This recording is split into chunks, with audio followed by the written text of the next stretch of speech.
Salut, c'est Mimi Décrypte. Vous avez envie de vous ouvrir au champ des possibles? Vous êtes au bon endroit.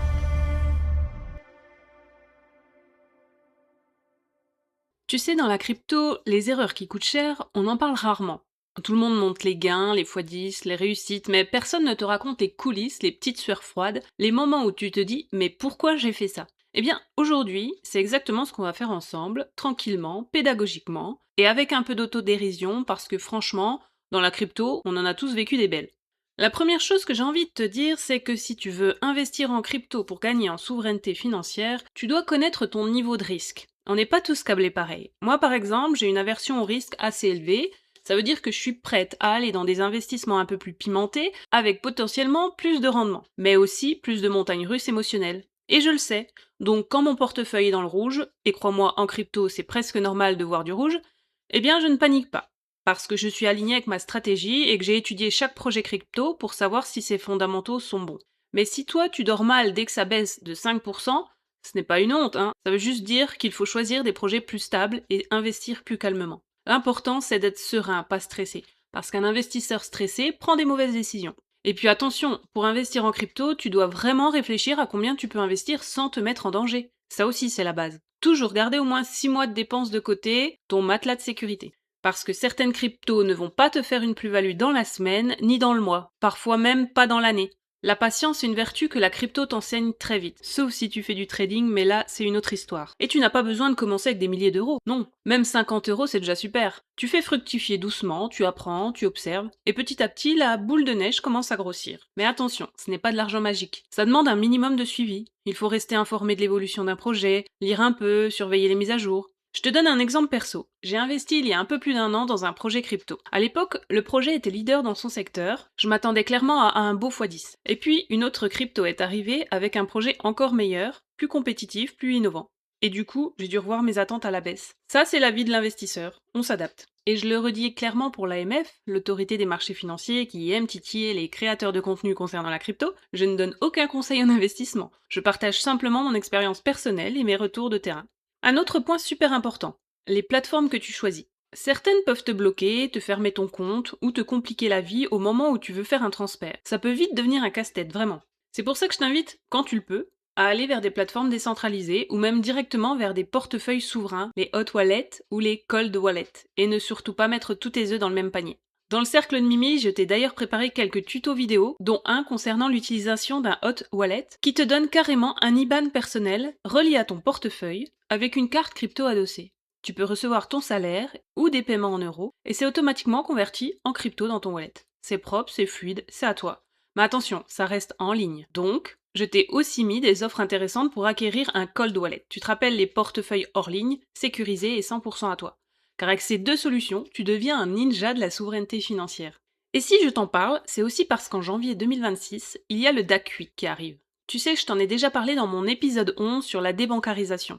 Depuis 2024, on vit déjà avec MiCA. Tu te rappelles, MiCA, c'est la réglementation européenne qui oblige toutes les plateformes et les intermédiaires crypto à obtenir une licence. Sinon, ils sont juste exclus du marché européen. Et crois-moi, quand ça m'est arrivé, j'ai compris. J'avais des cryptos sur une plateforme en place depuis 2017 et qui en 2024 n'avait pas souhaité obtenir la licence pour se conformer à la nouvelle réglementation européenne MiCA. Du coup, la plateforme ne disposait pas de l'agrément requis pour opérer légalement en France en tant que prestataire de services sur actifs numériques, ni auprès de clients européens. Et comme moi, je suis européenne, ils m'ont envoyé un petit message très courtois pour m'expliquer que je ne pouvais plus faire de transactions chez eux. Résultat, quelques cheveux blancs supplémentaires, quelques manipulations pour essayer de récupérer mes cryptos, et quelques pertes malheureusement. Mais heureusement, je ne mets pas tous mes œufs dans le même panier, donc oui, ça a piqué, mais ce n'était pas catastrophique. Et pendant que MiCA s'occupe des plateformes, le DAC8 s'occupe, de nous. À partir de janvier 2026, toutes les plateformes, même celles hors Union européenne, si elles ciblent des clients européens, devront collecter et transmettre toutes tes transactions, tes identités complètes, ton numéro fiscal,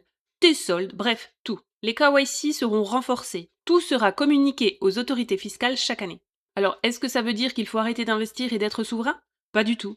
Ça confirme clairement que l'écosystème est devenu assez important aux yeux des États pour qu'ils veuillent essayer de le contrôler. Ça veut juste dire qu'il faut s'éduquer à ce sujet. C'est le signal qu'une révolution monétaire est en marche et le fait que tu en sois informé te rend plus fort. Kofi Annan, prix Nobel de la paix, disait « La connaissance est le pouvoir et l'information est libératrice ». Il insistait sur le rôle de l'éducation et de l'accès à l'information, car ça rend les sociétés plus libres et plus prospères. Donc, comprendre les règles du jeu, ça te rend beaucoup plus fort. Parce que rappelle-toi ce que je t'ai dit dans l'épisode 6, les protocoles de la finance décentralisée fonctionnent avec des smart contracts. Et MiCA, la DAC8 ou toutes ces réglementations, elles ne peuvent pas forcer un smart contract à envoyer ton numéro fiscal. Ces plateformes décentralisées sont, pour l'instant, des espaces de liberté, et si tu sais les utiliser, tu sais être souverain. D'ailleurs, si tu veux aller plus loin que ce que je peux te raconter ici de vive voix, dans le cercle de Mimi, je partage des ressources beaucoup plus concrètes, des tutos vidéo pour t'aider pas à pas, des astuces pour t'émanciper financièrement et numériquement, et même des quiz pour tester tes connaissances ou identifier ton profil d'investisseur. Et il y a aussi quelque chose de précieux, l'accès aux projets d'investissement que j'ai testés et approuvés, mais aussi le suivi des projets crypto vraiment intéressants. Tu sais, ceux où on doit surveiller les mises à jour ou encore comprendre l'évolution du projet sans y passer 3 heures.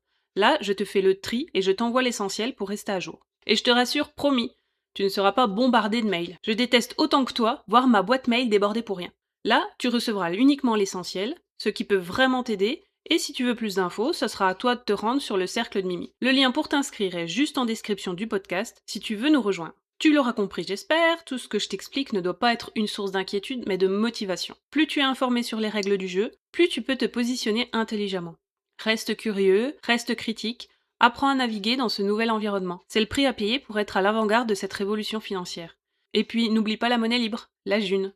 C'est vraiment l'outil le plus souverain que tu puisses utiliser aujourd'hui. Mais est-ce que tu es prêt à lui faire de la place dans ta vie alors qu'elle n'est pas corrélée à la monnaie dette, tu sais, celle que tu utilises tous les jours ? Es-tu prêt à échanger avec, à créer du réseau, à en faire une partie de ton quotidien en proposant tes services avec ? Parce que la June, c'est un outil d'émancipation, mais seulement si tu t'en saisis vraiment. Alors voilà, le monde de la crypto, ce n'est pas juste acheter des pièces et espérer des gains. C'est comprendre ton risque, construire ta stratégie sur du long terme, choisir tes outils, te former et surtout, garder l'esprit libre. Et si tu veux aller plus loin, discuter, comparer, poser tes questions ou prendre confiance, tu sais où me trouver.